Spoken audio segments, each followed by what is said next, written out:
statement. Have you spoken to President Biden since he dropped out? No, I have not. Do you hope to?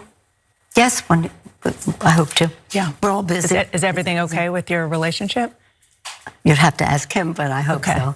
Ooh, so there seems to be some beefing going on between former House Speaker Nancy Pelosi and President Joe Biden following her quiet campaign to oust him from the Democratic ticket. She was allegedly a key player in getting Biden to step aside, which she continues to deny despite extensive reporting suggesting otherwise. But what she does not deny is that she did want a ticket that could beat Donald Trump, as she told ABC yesterday. Take a look. I wasn't asking him to step down. I was asking for a campaign that would win. And I wasn't seeing that on the horizon. And that's really more if we're going to win, winning an election is a decision. You make a decision to win, and you make every decision in favor of winning in terms of how you mobilize at the grassroots level and own the ground to get out the vote, how you have a message that is bold and progressive but not menacing to the public, and how you have the money to do that, to attract that largely from small donors. And then the most important decision is the candidate.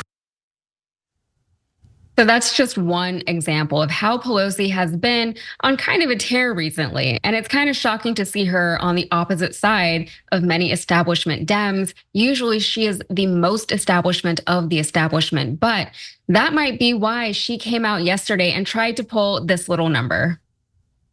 Such a consequential president of the United States, a Mount Rushmore kind of president of the United States. I want to know what comes next. That he belongs up there on Mount Rushmore, Lincoln and Joe Biden. But you got Teddy Roosevelt up there, and he's wonderful. I don't say take him down, but you can add Biden.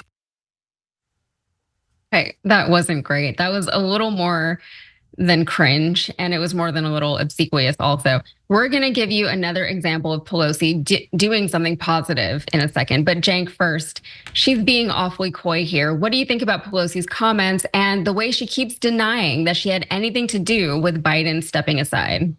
Yeah, so first of all, she definitely had a giant part, the top part in him stepping down. You know, I often brag about how Young Turks audience helped, but we always keep it real. We helped as much as we could, and we pushed as hard as we possibly could, and I hope that it made a difference. But the person who made the biggest difference, whether we like it or not, was Nancy Pelosi.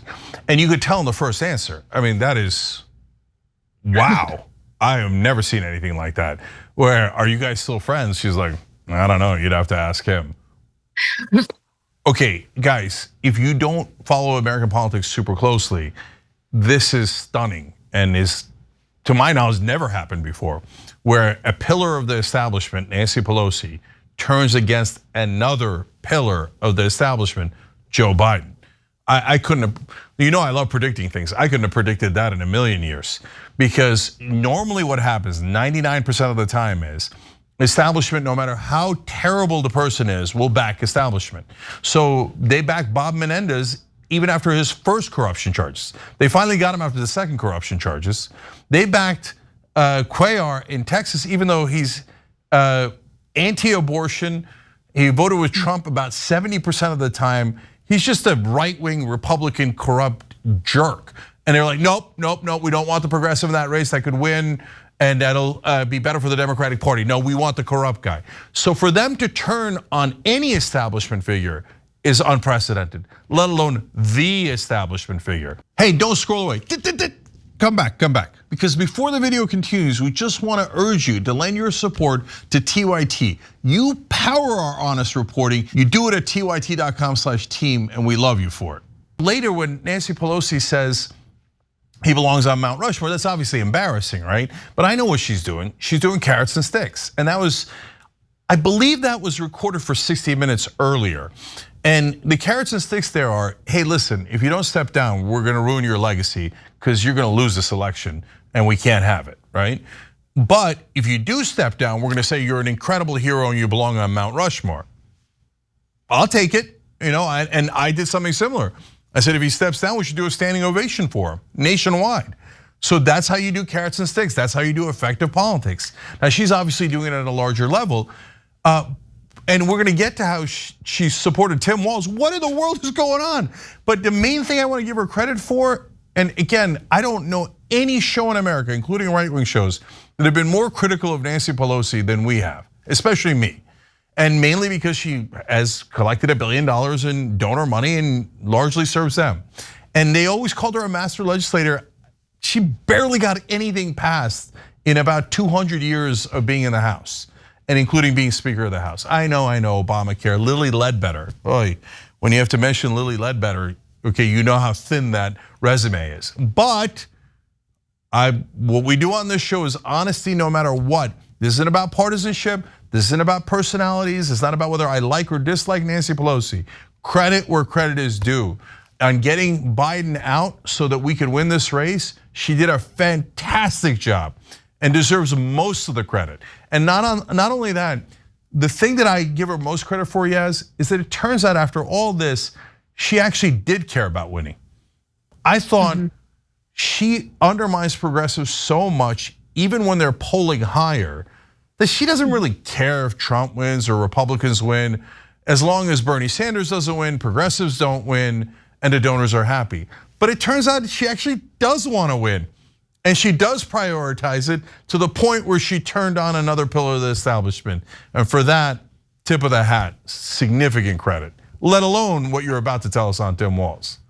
Yeah, well, I think that's why the whole Tim Walz thing was so refreshing for so many people, because we're just so used to the Democrats doing the thing that we don't want them to do. And thanks, by the way, for reminding me about that Cuellar race here in Texas. That was the worst. But as Cenk mentioned, in addition to allegedly having a hand in Biden's decision to step aside, reporting also indicates that Nancy Pelosi was hoping Kamala Harris would select Tim Walz as her running mate, which we now know she has done.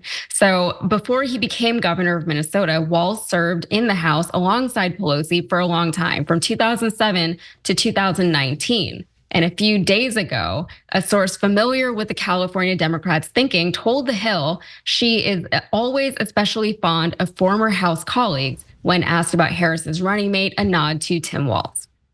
So was she campaigning for Walz to be the VP pick behind the scenes? We don't really know. But immediately after Harris announced her choice this morning, Nancy Pelosi went on Morning Joe on MSNBC, praising him and trying to reframe him as a moderate amidst Republican attacks. Tim Walz is wonderful, and she had many good choices among the 6 and certainly among the 2. I'm a big fan of Governor Shapiro. Tim Walz, I know very well. He served in the House. To characterize him as left is so unreal. It's just not what the question. He's right down the middle. He's a heartland of America Democrat. Really, it's mystifying to me to see someone that I worked with, shall we say, right down the middle, characterized on the left in this regard. So this is what you were just talking about, Cenk. She can't stomach the idea of a progressive winning, even if she wants that guy to win. What's interesting to me about this is that the Democrats are supposed to be a left-wing party by definition. But here's Nancy Pelosi taking an unapologetically centrist stance. Like, why is she pretending that middle of the road is anything anyone wants right now? Joe Biden was middle of the road, and look at where that got him. She helped get him out. I get that she's probably trying to court some more centrist Republicans over to their side, but his more recent track record in government, which is about to be dissected every which way in the media, it isn't just a left leaning, but it's quite progressive. Cenk, what do you think? Yeah, what is going on? Did we enter an alternate universe? Because I like this one. Can we stay in this timeline? So where Nancy Pelosi fights for progressives behind the scenes? Okay, now, again, let's bring it down. Why is she doing that? Break it down. So in Nancy Pelosi's world, Tim Walz is a moderate centrist, because that's what he was when he was in Congress. He was ranked by 2 different organizations as the 7th most bipartisan member of Congress. So she remembers a more conservative Tim Walz. Now, is Tim Walz actually conservative? I've been telling you this all show. I looked into his record and what he did in the House. And actually those positions were not that conservative. They just appealed to Republicans, and that's why a lot of bills that he co-sponsored got them to sign on, and that's what moved him up the ranks of bipartisanship. And for example, he was against the bank bailouts, which is a populist position. So he found a way to thread the needle and to get the establishment in the House to believe that he was moderate. Not only Nancy Pelosi, but Joe Manchin is making the mistake of backing him today. Joe Manchin and AOC agreeing on the same candidate. Again, literally unprecedented, never seen before. And if that brother can pull off that magic trick, what can he get done? So credit to Tim Walz on that, but also credit back to Pelosi. If she fought for him behind the scenes, and obviously to some degree she did, otherwise she's not ready to go on Morning Joe this morning. So that's her taking a bit of a victory lap and telling everybody, be cool, Walz is a moderate, he's not a radical leftist, etc. And by the way, of course he's not a radical leftist.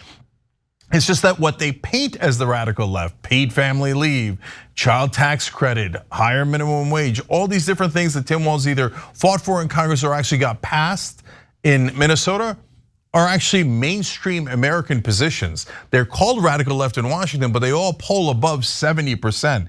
And so that's why on Piers Morgan today I asked, are you guys calling the entire country radical left? Because 70% of Americans at a minimum agree with and almost all the bills that Tim Walz passed. So, but all of that stuff, you think if you live outside America, is yeah, of course it's normal. What, you have the Democratic former Speaker of the House, one of the top leadership, backing the Democratic presidential ticket. That shouldn't be that surprising. Trust me, it is. Because the establishment Democrats never, ever, ever back a progressive. And so Tim Walz at least has them believing he's not that progressive. Normally that means we're screwed, but I think Tim Walz is he's so good at this that I think that he's actually a Trojan horse for us and not for them. And that would be the most astounding thing of all. Yeah, I love that idea. And that was my initial thought was, maybe Nancy Pelosi is just playing politics here, saying the thing that needs to be said, because she said it in the other interview. She's here trying to win an election. That's her goal. That's what she's here to do. And as per her reputation in Congress, she is a master strategist, right? That's what we keep hearing about her. So maybe she knows, I'm sure she knows something that we don't as far as what's going on in Congress in Washington right now. But you're right. A lot of his stuff that he's done, especially as governor, not so much, I'm not talking specifically about his time in Congress, but as governor, he's done a lot of great things for the state. They love him up there. Me, I always have one foot out of Texas. And like for a minute today, when I was looking at everything, all the press coming out about Walz, I was like, maybe I should go to Minnesota. In my mind, I'm gonna end up back in Connecticut, but maybe Minnesota, who knows? Yeah, well, look, this is the first time in my experience that Nancy Pelosi has lived up to master strategist title that they gave her, decades ago. And I don't really care why Nancy Pelosi got to the correct positions. I just care that she got there. So thank you, we appreciate it. Always take the win, never say no to a win. So thank you, Nancy Pelosi. Thank you, Kamala Harris, for picking Tim Walz. Look at that, we've even got those folks on the right track. Do you believe in miracles? Because after this, you almost can't not believe in miracles. You gotta believe. Thanks for watching The Young Turks, really appreciate it. Another way to show support is through YouTube memberships. You'll get to interact with us more. There's live chat emojis, badges. You've got emojis of me, Anna, John, JR. So those are super fun. But you also get playback of our exclusive member-only shows and specials right after they air. So all of that, all you gotta do is click that join button right underneath the video. Thank you.